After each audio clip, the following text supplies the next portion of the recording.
दूसरे ने मारा तो उसका धर्म नष्ट हो गया। तो कहते हैं न्याय वाले कि वो कबंध युद्ध होता है, शब्द शब्द में है, कबंध युद्ध होता है, समझ गए? एक नष्ट होने लगता है, फिर दूसरे को उत्पन्न करता है, पहले बार नष्ट हो जाता है, ऐसा तो होता है। ठीक है, ऐसा मानने वाले न्याय के लोग। ठीक है, अब तक मैंने आपको स्थापना बताई। स्थापना माने न्याय शास्त्र वाले शब्द को आगे बढ़ने की क्रिया को किस प्रकार संपादित करते हैं, कैसे करते हैं? शब्द शब्द का। ठीक है, अब मैं आगे इसका विरोध बता रहा हूं, है ना? इसके पश्चात में आगे समस्या बता रहा हूं। मिलाइएगा मत दोनों को। पहले मैंने स्थापना की, शब्द में क्रिया कैसे होगी? शब्द शब्द के कारण, ये स्थापना है। फिर न्याय का पक्का सिद्धांत है, बहुत बहुत पक्का है, सम्मानित सिद्धांत है ना। परंतु विरोध में भी तर्क हैं। विरोध में तर्क ये है कि आप कह रहे हैं कि शब्द में कोई क्रिया नहीं हो सकती, नहीं हो सकती ना। तो जब शब्द में क्रिया नहीं होती तो उसने यहां बैठ के बिना कुछ किए उसको कैसे मार दिया और उसको कैसे पैदा कर दिया? बिना कुछ किए, केवल होने मात्र से कोई काम संपादित नहीं होता, है ना। किसी में भी क्रिया पैदा करने के लिए धक्का होना चाहिए, और धक्का होने में स्वयं को क्रियाशील होना चाहिए, है। अगर मैं इसको हटाना चाहूं तो मैं इसको धक्का दूंगा, और धक्का दूंगा तो कैसे होगा? मेरे में सब पहले क्रिया होगी, तब मैं इसको दूंगा धक्का, वरना कैसे दूंगा, है ना। तो जब तक पहले में क्रिया ना हो, राम के आ में क्रिया ना हो, तब तक वो मां को कैसे पैदा करेगा और रा को कैसे विनष्ट करेगा, है ना, है ना। यदि स्यात् शब्द मात्रेण निर्जितेयं वसुंधरा, ये कहावत संस्कृत में संस्कृत में कहावत है, यदि स्यात् शब्द मात्रेण निर्जितेयं वसुंधरा। कहते हैं अगर होने मात्र से काम चल जाए, मैं हूं और काम हो गया, अगर होने मात्र से काम चल जाए तो जीत लिया मैंने पूरी दुनिया। निर्जितेयं वसुंधरा, जीत लिया मैंने पूरी दुनिया। क्यों? क्योंकि मैं हूं। क्यों भाई? क्योंकि मैं हूं, इसलिए जीत लिया। तो क्या वो जो शब्द है वो होने मात्र से संपादित कर देता है क्रिया? पूछा जाए, होने मात्र से संपादित कर देता है क्या? अगर होने मात्र से करता है तो जीत लिया वसुंधरा। कितना बढ़िया है ना। तो ये समस्या आती है। कभी भी ऐसा नहीं हो सकता कि जब तक खुद सक्रिय ना हो तो दूसरे को सक्रिय कर दे। दूसरे को सक्रिय करने के लिए पहले खुद को सक्रिय होना पड़ेगा, और अगर पहले सक्रिय हुआ तो फिर गुण में क्रिया आ गई, फिर बेकार हो गया आपका सिद्धांत। गुण में क्रिया रहती नहीं, है ना। ये समस्या बहुत बड़ी समस्या न्याय के इसमें आती है, न्याय के सिद्धांत में आती है। ठीक है, आगे बढ़े, आगे वेदांत में चलते हैं। तो वेदांत वाले भी कहते हैं कि आकाश में शब्द रहता है ना। जैसे कि न्याय वाले कहते हैं आकाश में शब्द रहता है, वैसे वेदांत वाले भी कहते हैं कि आकाश में शब्द रहता है, परंतु वो थोड़ा विस्तार करते हैं। वेदांत वाले अपनी बात को थोड़ा सा विस्तार करते हैं। क्या विस्तार करते हैं? न्याय वाले कहते हैं केवल आकाश में शब्द रहता है, और वेदांत वाले कहते हैं कि नहीं, पृथ्वी में भी रहता है, जल में भी रहता है, तेज में भी रहता है, वायु में भी रहता है, और आकाश में, है ना। पांचों में रहने वाला शब्द होता है। पांचों में, पृथ्वी, जल, तेज, वायु, आकाश, इन पांचों में शब्द रहता है। ऐसा मानने वाले कौन? वेदांती है। वेदांत। और न्याय वाले केवल आकाश, है ना।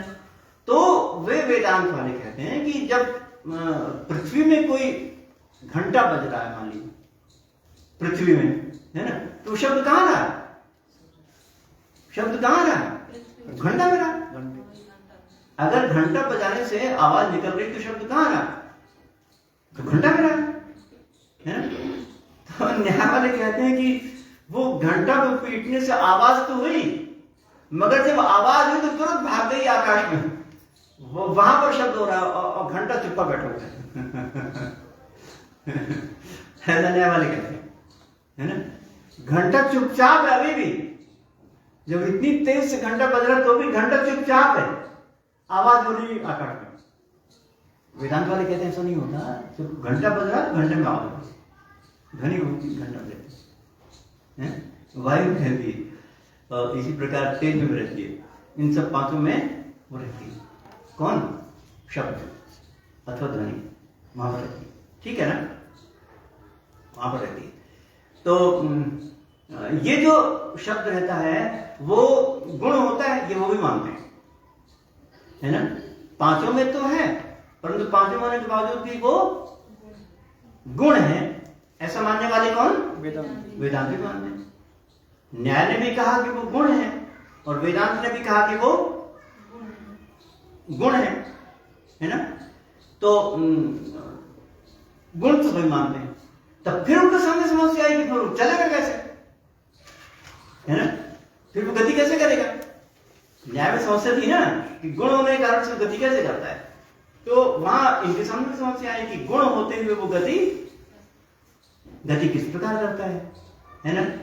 तो वो कहते हैं कि वो जो शब्द है वो गति करता ही नहीं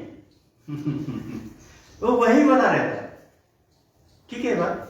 वेदांती कहते हैं हाँ, गति करता ही नहीं, वो वही बना रहता है। ऐसा कौन कहते हैं? वेदांत क्या कहते हैं? फिर में सुनाई कैसे देता है? सुनाई कैसे देता है, ये सवाल होता है।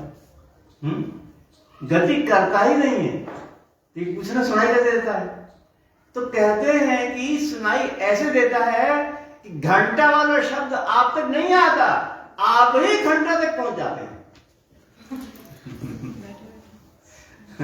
तो शब्द तो घंटे में हुआ ना। हाँ, तो क्या हुआ, तो हम वहां तक पहुंच गए तो नहीं सुनाई पड़ेगा, मतलब हम ही वहां पहुंच जाते हैं। घंटा में शब्द हुआ, हम वहां पर पहुंच गए तो हमको सुनाई पड़ गया, और जब घंटा का शब्द नहीं सुनाई पड़ा, मान ले बहुत दूर हुए, तो हम वहां तक नहीं पहुंच पाए। हम तो मतलब हमारा श्रोत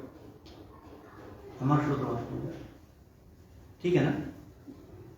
कहते हैं कि कुछ चीजें ऐसी होती हैं कि जो कि वो हमारे पास तक आती हैं, कुछ चीजें ऐसी होती हैं कि हम उसके पास तक जाते हैं, है ना। और कुछ चीजें ऐसी होती हैं, हाँ बस दो ही प्रकार की ऐसा होता है। हाँ, कोई के पास जाते हैं तो सुनने के लिए हम ही वहां तक पहुंच जाते हैं। कहां तक? घंटे तक, ठीक है बात। कोई दिक्कत है कि प्रश्न है? नहीं, ठीक है, समझ रहा। ठीक है, इतनी जल्दी ठीक हो गया। कैसे वो पहुंचता है, कैसे पहुंचता है श्रोत्र वहां तक? बहुत समझ नहीं आया कि मतलब कैसे पहुंचता है श्रोत्र वहां तक? जैसे आंखें पहुंचती वहां तक। पूरा जो दर्शन शास्त्र वो कहता है कि आंखें वहां तक पहुंचती हैं। सही है बात। अब शरीर मत करिए, वो कहते हैं कि आंखें पहुंचती हो। जब मैं पत्ता को देखता हूं, पेड़ को, तो मेरी आंखें वहां पर पहुंच जाती हैं। ऐसा हर दर्शन शास्त्र वाला मानता है। तो आंखों में होता है तेज होने के कारण से वहां तक पहुंच जाता है। और श्रोत्र में भी तो जो तेज वाला अंश है, तेज वाला अंश होने के कारण से वो वहां तक पहुंच जाता है। तो आंखें वहां तक पहुंच जाती हैं, इसी प्रकार से श्रोत्र वहां तक पहुंच जाते हैं, है ना। प्रामाणिक कह रहा हूं, ये जो ऑथेंटिक पुस्तकें हैं उसका मैं प्रमाण बता सकता हूं, बता दूंगा। यहां पर समय नहीं ज्यादा है, अगर आपको इच्छा होगी तो, है ना, कि गुरु जी गलत बात तो नहीं बता रहे तो वो मैं प्रामाणिक बात जो ऑथेंटिक पुस्तकें हैं उनके साथ बता सकता हूं कि वे लोग मानते हैं कि आंखें और श्रोत्र ये दोनों विषय देश तक पहुंचते हैं। विषय देश माने जहां तक स्थान है वहां तक पहुंच जाते हैं, ठीक है ना। तो ये बात कही। तो वेदों में क्या कहा गया? वेदों में शब्द के संबंध में क्या कहा गया? न्याय इत्यादि ने जो बातें रखी वो तो रखी, मगर वेदों में क्या कहा गया है, ठीक है। वेदों की मान्यता। हाँ, तो इसमें जो अपना जो पुरुष सूक्त है, उस पुरुष सूक्त में दो प्रकार के मंत्र आए हैं। एक तो मंत्र आया कि दिशा श्रोत्रात्, और दूसरा मंत्र आया है श्रोत्राद वायुश्च प्राणश्च। ये दो प्रकार के संकेत वेदों से प्राप्त होते हैं। कौन को प्राप्त होते हैं? दिशा श्रोत्राद और हाँ श्रोत्राद वायुश्च प्राणश्च। तो दिशा श्रोत्राद जो कहा गया उससे सिद्ध हुआ कि आकाश में शब्द रहता है। दिशा श्रोत्राद, श्रोत्र से दिशा, दिशा माने आकाश है ना। श्रोत्र से दिशा उत्पन्न हुई, तो जो जिससे उत्पन्न हुई वह उससे बना है या उसमें उसकी अवस्थिति है। तो दिशा श्रोत्राद से क्या सिद्ध हुआ कि आकाश में शब्द रहता है ना। तो जो पूरे दर्शन शास्त्र में आकाश में शब्द बताया गया उसका वैदिक प्रमाण दिशा श्रोत्राद हो सकता है। ठीक है ना। ये बात कहीं कही नहीं कि मैं कह रहा हूं, है ना। कुछ बातें मैं अपने अध्ययन से कहता हूं, है ना। तो ये हो सकता है। और जो ये कहा कि श्रोत्राद वायुश्च प्राणश्च, श्रोत्र से वायु होता है। इसका मतलब है कि हवा में भी शब्द चलता है ना। वायु के माध्यम से शब्द गति करता है। ये किसने बताया? वेद में बताया है ना। हाँ, ये वेद में बताया।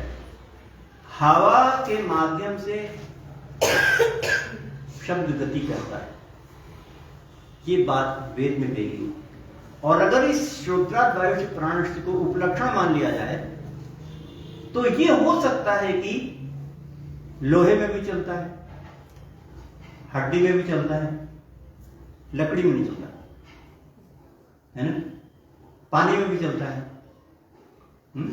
इन सब में शब्द चलता है अगर उपलक्षण मान लिया जाए, ठीक है ना। परंतु न्याय ने कहीं नहीं माना, न तो वायु में, न पृथ्वी में, न लोहे में, न हड्डी में, न पानी में, कहीं भी नहीं माना। आकाश नहीं माना, केवल आकाश माना, है ना। और वेदांत में भी जो माना वो यूं माना कि वायु में कैसे चलता है कि वायु में जो सनसन की आवाज होती है ना, वो है वायु में चलने वाला। जो हम लोग मॉडर्न फिजिक्स वाले कहते हैं कि वायु के माध्यम से तरंगें उठती है, वो वाली बात वाइब्रेशन वाली बात वेदांत में नहीं गई है। वेदांत में कहता है वायु शब्द तो रहता है, परंतु वायु शब्द कैसा रहता है? वो जो सनसन वाली चलती है ना, तेज आवाज चलती है, सनसन वाली, वो कहा है ना। उसमें ये नहीं आ पाई पूरी बात। परंतु अगर हम इस वेद को संकेत लें तो आधुनिक विज्ञान की जो बात है उसको हम शायद समतुल्य कर सकते हैं, है ना। शायद समतुल्य कर सकते हैं। एक वेदों से प्रेरणा ही मिलती है। वेद कोई वो आकर क्रम से तो नहीं है कि हम पूरी बात सबकी सब कुछ उठा देंगे, ऐसा तो नहीं है ना। तो कुछ हो सकता है, कुछ हो सकता है ऐसा। तो ये बात, ये संकेत वेद से प्राप्त हो जाता है, ठीक है ना। आकाश में शब्द रहने में कुछ समस्या तो है। आकाश में शब्द होता है ना, इसमें कुछ समस्या तो है ना। एक समस्या यह है कि जितने भी अन्य गुण होते हैं वो व्याप्य वृत्ति होते हैं।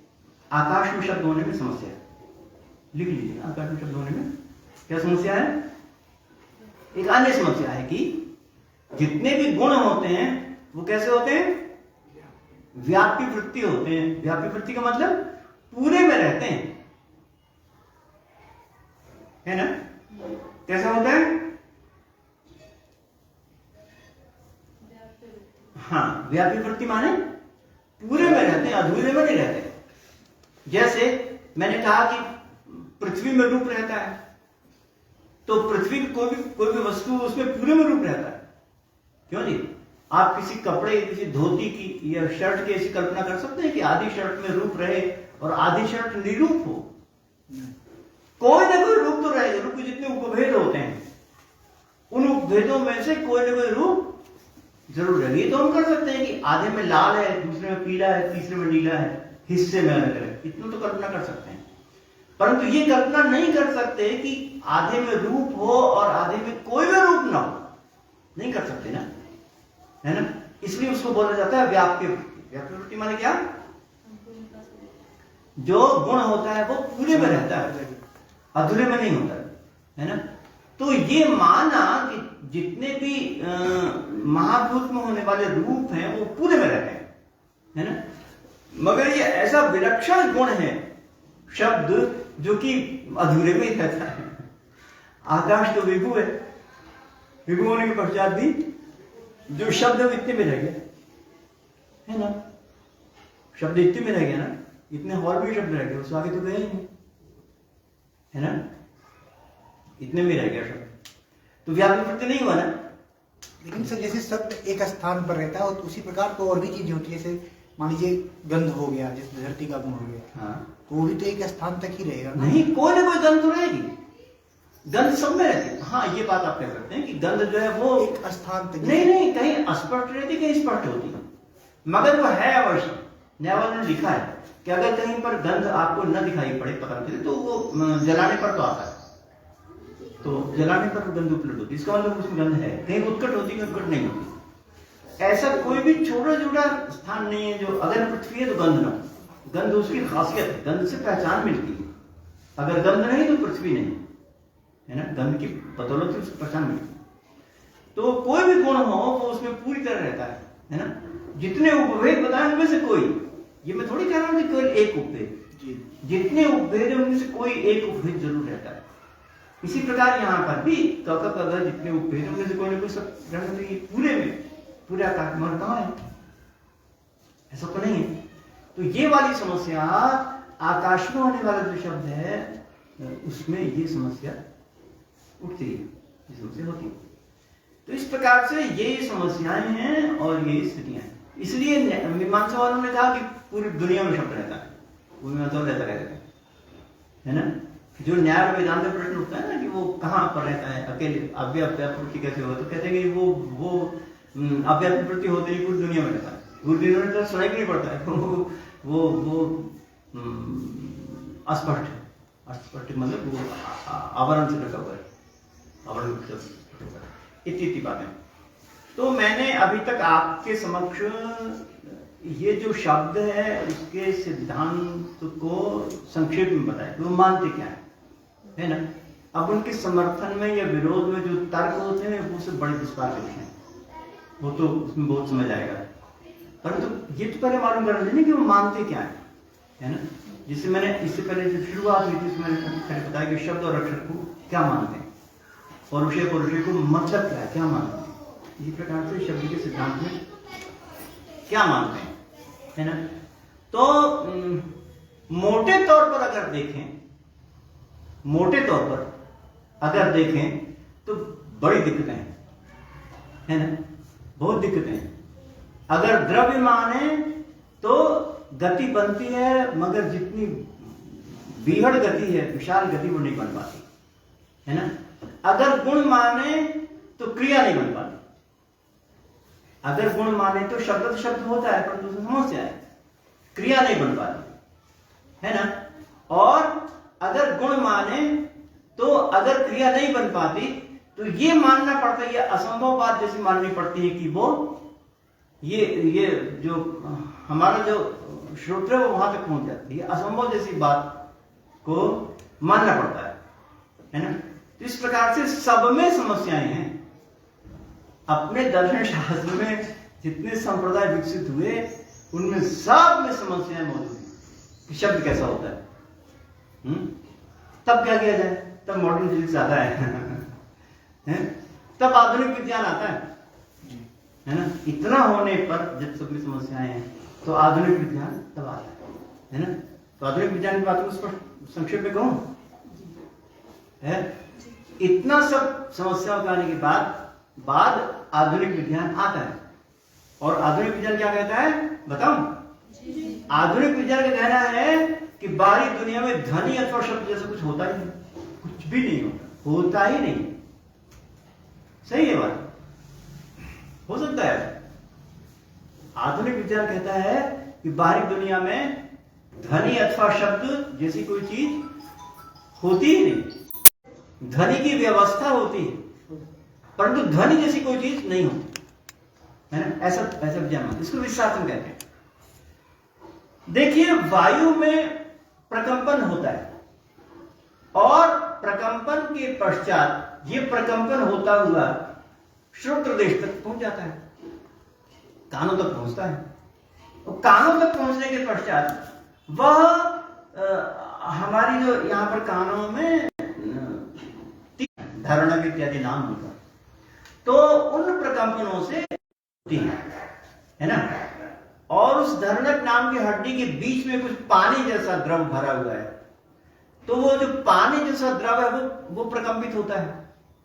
और उस प्रकंपन में जो नाड़ी है वो उस जल के साथ जुड़ी हुई है, तो उस प्रकंपन का जो परिणाम है वो वहां तक मस्तिष्क पहुंचता है ना। तो कैसे कैसे हुआ, मैंने शब्द को बोला तो उसके पश्चात क्या हुआ, वायु में तरंगें हुई। वायु में तरंग होने के पश्चात क्या हुआ, वो जो धरणक नाम की हड्डी है वो तरंगित हुई। उसके पश्चात क्या हुआ, वो धरणक नाम की हड्डी के अंदर जो जो जल है कड़ा कड़ा वो प्रकंपित हुआ। उसके प्रकंपित होने के पश्चात क्या हुआ, जो नर्व है वहां पर उसने संदेश को पहुंचा मस्तिष्क। ठीक है, ये रीति है, ये क्रम है, ये परंपरा है। तो इस संपूर्ण व्याख्या में, इस संपूर्ण रीति में क्या दिखता है, भौतिक रूप से, भौतिक रूप से तो केवल क्रिया ही दिखाई पड़ती है। कौन सी क्रिया, तरंग वाली क्रिया, है ना। ऐसी क्रिया जो होती है जो बिना तरंग के है, उससे कुछ नहीं शब्द दिखाई पड़ेगा, तरंग चाहिए, है ना। तो न्याय शास्त्र में भी जो तरंग की बात कही बहुत बढ़िया है। न्याय शास्त्र में तरंग की बात कही है ना, उसमें कहा है कि या तो दो प्रकार की तरंगें होती हैं, विचि तरंग न्याय, विचि तरंग का प्रयोग किया है न्याय में, तो उन्होंने तरंग का प्रयोग किया। बहुत बढ़िया बात, बहुत बढ़िया बात है। मतलब वेद में कहा है कि वायु में तरंग उठती, वायु में ध्वनि होती, और इनमें कहा है न्याय में कि तरंग उठती, है ना। तो कुछ कुछ बातों को तो हम अपने समर्थन में ले सकते हैं, क्या ऐसा भी नहीं कि बिल्कुल नहीं ले सकते, संकेत पा सकते हैं, तो उन संकेत के आधार पर कुछ व्याख्या कर सकते हैं, है ना। अगर हमको व्याख्या करनी हो और उनको उपलक्षण करना हो और ये कहना हो कि संकेत दिया है और पूरा पूरा जो उसका घटाटोप है वो हम बताते हैं, तो संकेत आधार पर कह सकते हैं। एक तो पुरुष सूत्र का जो ये शब्द है दिशा श्रोत्रात्, वो बहुत बढ़िया है। और जो न्याय शास्त्र में जो तरंग वाली बात कही है वो बहुत बढ़िया है। उसके इन दो के आधार पर विकास कर सकते हैं, है ना। आधुनिक विज्ञान के ध्वनि विज्ञान में जो विकास है, इन दो सूत्र के आधार पर हम कुछ विकास कर सकते हैं, है ना। मतलब हम अगर सिद्ध करना चाहें, अपनी बात की स्थापना करना चाहें, तो ये दो सूत्र आपके समक्ष उपलब्ध है। इससे हम मॉडर्न फिजिक्स पहुंच सकते हैं, क्योंकि मॉडर्न फिजिक्स के समतुल्य।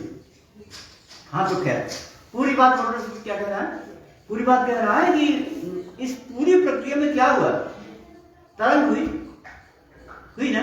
मैंने बोला, मेरा जो जबान है वो तरंगित हुई, उसके पश्चात आगे बढ़े तो वायु तरंगित हुई, यहां पहुंचे तो अस्थि तरंगित हुई, उसके बाद जल तरंगित हुआ और वहां तक पहुंचे। ठीक है ना। इस पूरी प्रक्रिया में क्या हुआ, क्रिया ही तो है। तरंग क्या होती है, तरंग क्रिया होती है ना जी, तरंग क्रिया होती है ना, तो तरंग क्रिया होती है। तो पूरी प्रक्रिया में जितनी पूरी दुनिया है, जितनी पूरी दुनिया में व्यापार हो रहा है, काम हो रहा है, वो सब तो तरंग रूप हो रहा है। और तरंग माने क्रिया, क्रिया रूप हो रहा है। ठीक है ना। तरंग और क्रिया, बाहरी दुनिया में इस प्रकार की तरंग और क्रिया के होने से मेरे मस्तिष्क में जो प्रभाव पड़ता है वो एक विलक्षण होता है। उस विलक्षण को हम शब्द नाम देते हैं। तो हमने जब इस प्रभाव को शब्द नाम दिया, तो हमारा मस्तिष्क जो हमारा प्रभाव पड़ा उसको यहां आरोपित कर देता है। कहां, पूरी दुनिया में आरोपित कर देता है। ठीक है ना। तो उसको वहां आरोपित कर देता है। तो कैसे कोई चीज निर्मित हुई और कैसे वहां पर है कि नहीं, ये एक बड़ी विलक्षण वस्तु है, ठीक है ना। मैंने अपने जोर से हाथों से गेंद को मारा और गेंद को दीवार पर जब मैंने मारा तो वहां से दीवार क्या हो गई, थोड़ी सी गर्म हो गई, दीवार में थोड़ी ऊष्मा आ गई, टकराई ना वहां पर, टकराने से क्या हो गया, उसमें ऊष्मा आ गई, दीवार में उसमें ऊष्मा आ गई। तो ये जो दीवार में ऊष्मा आई उसकी हम व्याख्या कैसे करते हैं, क्या उस गेंद में ऊष्मा थी, गेंद में ऊष्मा नहीं थी, है ना। हाँ, गेंद जब चली वेग में भी जब तक चली आकाश में तब तक उसमें ऊष्मा नहीं थी, है ना।